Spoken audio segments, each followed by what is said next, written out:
ليه بنهرب من نفسنا وبنخاف من ايه؟ وامتى فعلا هنقدر نرتاح؟ هل عمرك حسيت يا صديقي انك انت بتضحك وسط الناس لكن جواك في زحمة؟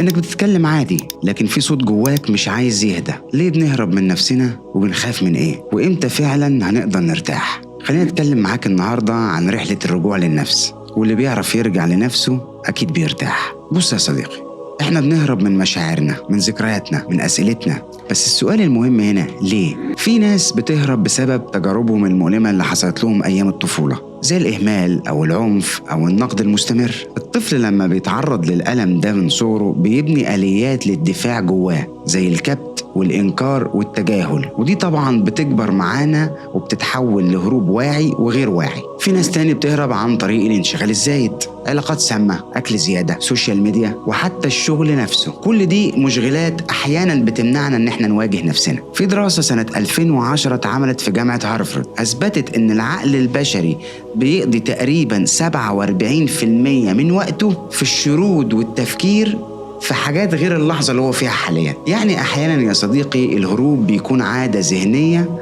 مش مجرد شعور. الهروب أحيانا بيكون وسيلة، بس للأسف عمره ما كان حل، بيأخر المواجهة وأكيد بيعطل التعافي.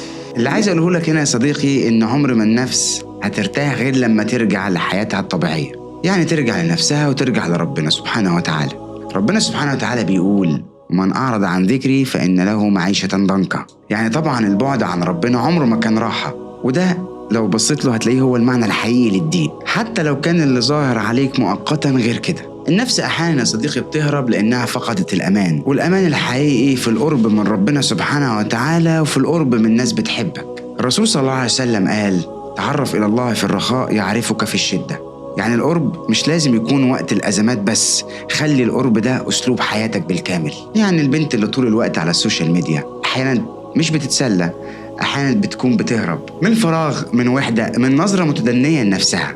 أو شاب ناجح جدا في شغله لكن أول ما بيرجع البيت بيحس بالفراغ وباللا شيء، لأنه باني صورته الخارجية لنفسه قدام الناس وفي شغله كويس جدا، لكن في أوقات ممكن يكون نسي إنه جواه فاضي. أو الشخص اللي بنشوفه دايما بيضحك، ممكن يكون ده أكتر حد بيهرب من المواجهة. ممكن يكون ورا الضحكة دي ألم كبير وصرخات إحنا مش عارفينها ومش سامعينها. بص يا صديقي، خليني أقول لك على الروشتة اللي هتخليك ممكن في وقت من الأوقات تعرف نفسك أكتر. 1.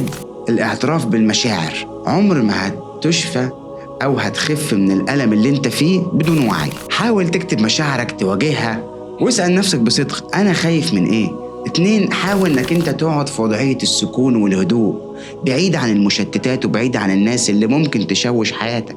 على الأقل 10 دقايق يوميا اقعد في هدوء، بدون موبايل، بدون صوت، اسمع صوت نفسك بس. أكيد صدقني هتكتشف حاجات كتير. أهم حاجة بقى هنا العلاقة بربنا سبحانه وتعالى. حافظ على علاقتك بربنا سبحانه وتعالى وافتكره دايما ولو في صورة ورد بسيط من القرآن، أو جرب تصلي ركعتين لله سبحانه وتعالى بدون استعجال. صدقني يا صديقي القرب من ربنا سبحانه وتعالى هيشفيك وهيعيد ترتيب أفكارك وأحلامك من تاني. والنقطة المهمة بعد كده: اتعامل مع الماضي. لو عندك جروح قديمة اتعلم تواجهها، ما تهربش منها. ولو محتاج مساعدة مفيش مشكلة انك انت تطلبها. 5، ودايما بكررها لك في كل الفيديوهات: اتدرب على الشكر والامتنان لله سبحانه وتعالى أولا ولنفسك بعد كده. حاول انك انت تكتب حاجات حلوة بتحصل لك كل يوم، ده هيخليك اكيد تعيش اللحظة الحالية حتى لو يومك كله مليان سلبيات. صدقني يا صديقي النفس ما بترتاحش غير لما بنرجع لها وبنرجع للي خلقها. ما تهربش وواجه، وابدأ من دلوقتي، وخليك فاكر يا صديقي انه لسه بدري.